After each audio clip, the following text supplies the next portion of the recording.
వీరు వేటూరు సుందరరామూర్తి గారు, వారు ఆరుద్ర గారు. మన పత్రికలో రాసేవాళ్ళు ఎవరో తెలుసా? Great writers. ఊరు పేరు లేని వాళ్ళు కాదు. ఆ టెండర్ అతను ఉండగా నువ్వెందుకు? ఆరుద్ర గారు, మీకు తెలియదేమో, మా ఇంట్లో కుక్కలు కూడా కవిత్వం చెబుతాయి.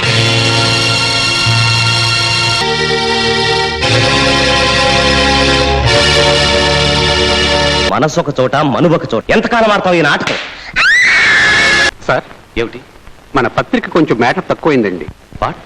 మన పత్రిక మ్యాటర్ తక్కువైందా? అవునండి, ఆఖరి నిమిషం నాకు ఎదురు చూసామండి. పంపుతా ఉన్న రచయితలు పంపలేదా? మరి ఇప్పుడు ఏం చేద్దామని? సార్, మన వేణు గేయాలు చదివారా? అయితే అవి నాకు బాగా నచ్చాయండి. వాటిలో ఒకటి మన పత్రికలో. నాన్సెన్స్. మన పత్రికలో రాసేవాళ్ళు ఎవరో తెలుసా? Great writers. ఊరు పేరు లేని వాళ్ళు కాదు. అవేం అక్కర్లేదు కానీ ఏ ఒక్కడి ప్రకటన వేయించండి. అలాగే సార్. ఏం కావాలి వేణు? ఊరు పేరు లేని నా గేయాల ఫైల్ తీసుకుందామని. తీసుకెళ్ళు. చూడు మిస్టర్ వేణు, రేపు సాయంత్రం మా ఇంట్లో పార్టీ ఉంది. నువ్వు వచ్చి సహాయం చేయాలి. అలాగనే. కూర్చోండి ప్లీజ్. నమస్కారం అండి. నమస్కారం, కూర్చోండి. Hello sir. నమస్తే. నమస్తే.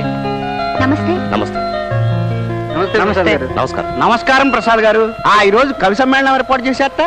స్పెషల్ గా అందుకే వచ్చాను. అన్నట్టు ఈ వార్త మీ దాకా రాలేదా? అరే, ఊరంతా చెప్పుకుంటున్నారే. ఏమిటి? ఈ మధ్య నేను కవిత్వం రాస్తున్నా. ఓహో, అలాగా. అయితే రండి. వారు యాక్టర్ రావు గారు. నటించడం మానేసి కవిత్వం మొదలెట్టారు. అదేం పర్లేదులేండి. వీరు వేటూరు సుందరరామూర్తి గారు, వారు ఆరుద్ర గారు. వేణు, నువ్వు ఇక్కడికి ఎలా వచ్చావు? ప్రసాద్ గారు రమ్మంటే వచ్చాను. ఆయనకు నీకు పరిచయం ఉందా? నేను వారి దగ్గర అటెండర్గా పనిచేస్తున్నాను. మరి నువ్వెక్కడ?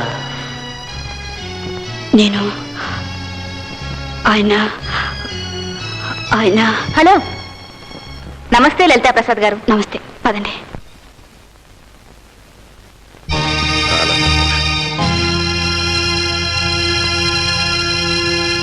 లలిత, ఓకే? నీకు కావాల్సిన వాళ్ళంతా వచ్చినట్టేగా? Good evening sir. Good evening. Venu, arrangements అన్ని త్వరగా చూడు. కమన్ లలిత. ఏమిటి, మీకు పిచ్చి పట్టుకుందా? మీ కవులు రాసిన నాటకాలు వేసి వేసి చివరికి ఈ జబ్బు నాకు అంటుకుంది. అంటుకుందా? జబ్బుకు సరి అయిన ప్రాస సబ్బు. సబ్బు కొనుక్కోండి. అంచప్రాస. అందుకేనండి మిమ్మల్ని ఆరుద్ర అన్నారు. లలిత, ఆ టెండర్ అతను ఉండగా నువ్వెందుకు?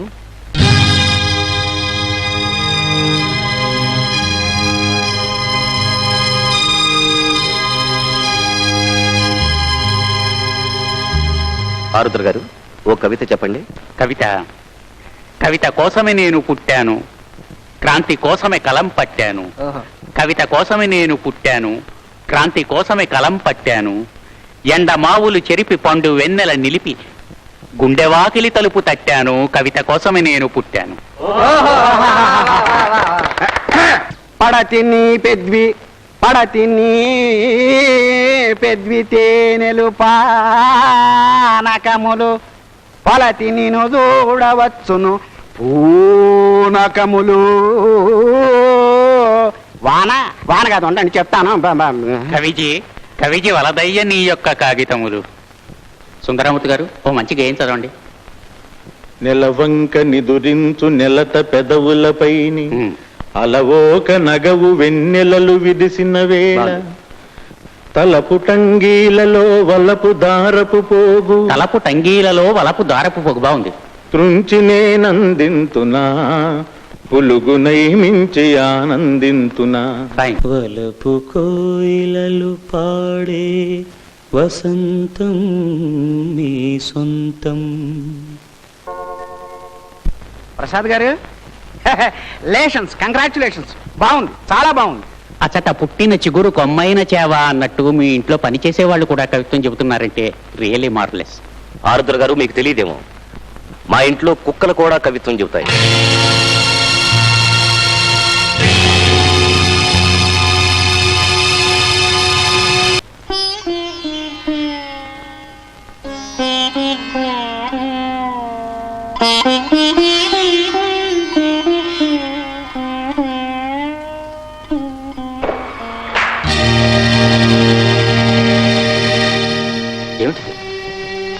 నీతో కొన్ని విషయాలు చెప్పాలని వచ్చాను.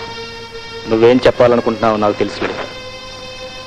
ఆనందంగా సాగిపోతున్న నీ జీవితంలో మళ్ళీ ఒక పీడకల్లా ప్రవేశించాలని బాధపడుతున్నావు. ఏనాడో నీ హృదయంలో నుంచి విసిరేయబడ్డ నన్ను ఇక్కడి నుంచి కూడా శాశ్వతంగా వెళ్ళిపోమని చెప్పడానికి వచ్చావు, అంతేనా?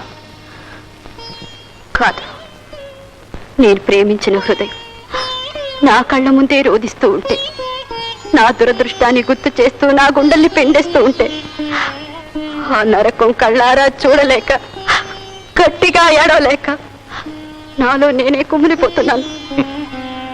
గతానికి సమాధి కట్టి నా గుండెలను పగలకొట్టి నీ సుఖం నువ్వు చూసుకున్నావు. ఇంకా నీకు నేను నా ప్రేమ గుర్తున్నాయంటే నమ్మంటావా లలిత? ప్రేమ అనేది పుట్టుమచ్చ లాంటిది. అది శరీరంతో కలిసి కాలిపోవాల్సిందే తప్ప మధ్యలో మాసిపోదు వేణు. అదే నిజమైతే నువ్వు నా ప్రేమను కాదని ఈ పెళ్లి ఎందుకు చేసుకున్నావు? ఐశ్వర్యాన్ని కాసిపడేగా అని నువ్వు అనుకుంటున్నావు కదా. కాదని నువ్వు మనస్ఫూర్తిగా చెప్పగలవా?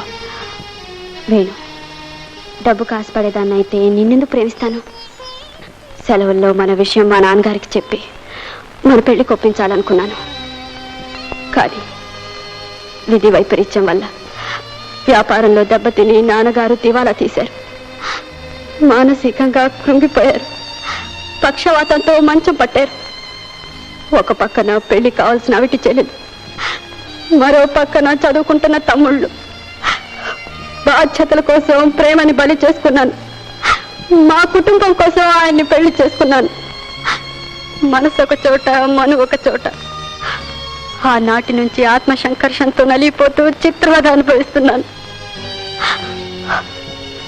వేణు, ఈ సమాజంలో స్త్రీకి పెళ్లి చేసుకోవడానికి, పిల్లల్ని కనడానికి ఉన్న స్వేచ్ఛ ప్రేమించడానికి లేదు వేణు, లేదు. లలిత, ప్రేమించడమే నేరం అయితే ఆ నేరం నాది. అందుకు శిక్ష నేను అనుభవిస్తాను.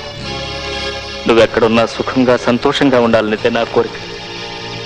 మళ్ళీ ఈ జన్మలో నేను నా ముఖం నీకు చూపించు.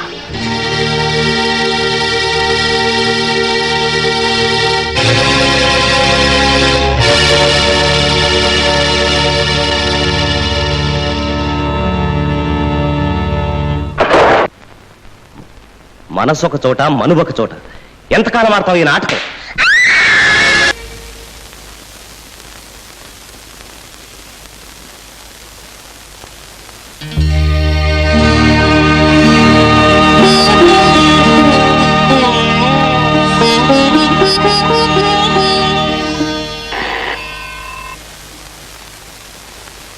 ఆవిడ్ని లోపలికి పంపించు. మిమ్మల్ని లోపలికి రమ్మంటున్నారండి.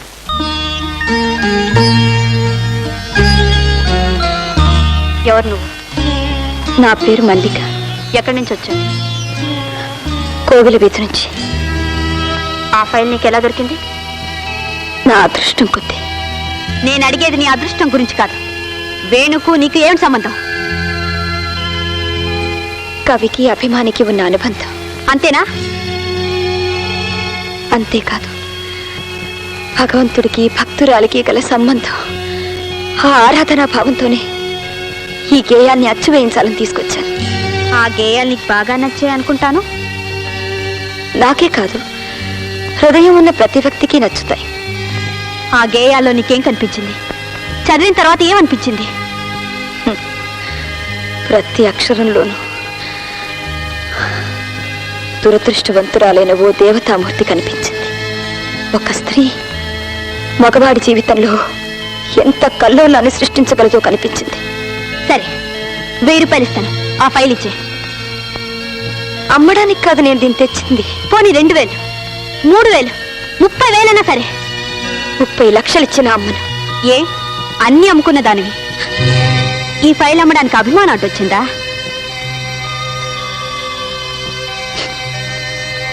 నేను శరీరాన్ని అమ్ముకున్నాను, ప్రేమను అమ్ముకోలేదు. ఏమిటి నువ్వు అంటున్నది? ఎవరితో మాట్లాడుతున్నావో తెలుసా? తెలుసు. ఈ గేయాలకు వెనక ఉన్న గాయాలకు కారకురాలు, ఈ కవిత్వానికి చైతన్యం కలిగించిన అదృష్టవంతురాలు ఆ లలిత మీరేనని నాకు తెలుసు. ఇంకొకరైతే వీటిని గురించి ఇంతగా అడగరు, ఆందోళన పడరు. ఇదంతా తెలిసే నువ్వు ఈ ఫైల్ ఇక్కడ తీసుకొచ్చావంటే నీ మనసులు కలత పెట్టడానికి, నీ కాపురంలో చిచ్చు పెట్టడానికి మాత్రం కాదు.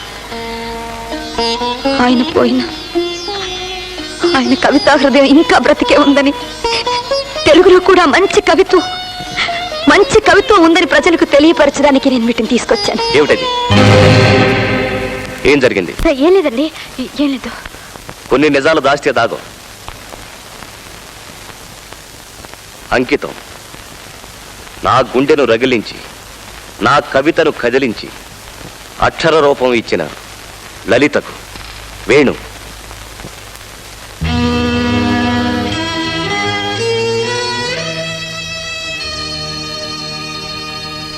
నా పేరు మల్లిక. వీటిని అచ్చు వేయించాలని తీసుకొచ్చాను. ఐసి. అదేమిటి? నాకున్న ఆస్తి, నా సర్వస్వం ఇదే. ఇంతకన్నా ఎక్కువ ఇచ్చుకోలేను. ఇవి తీసుకుని ఆ గేయాలను అచ్చు వేయించండి. జీవితంలో నాకు మిగిలిన కోరిక ఏదొక్కటే. మీరు చేసే ఉపకారానికి నా జీవితాంతో నేను మీకు రుణపడి ఉంటాను. అలాగే.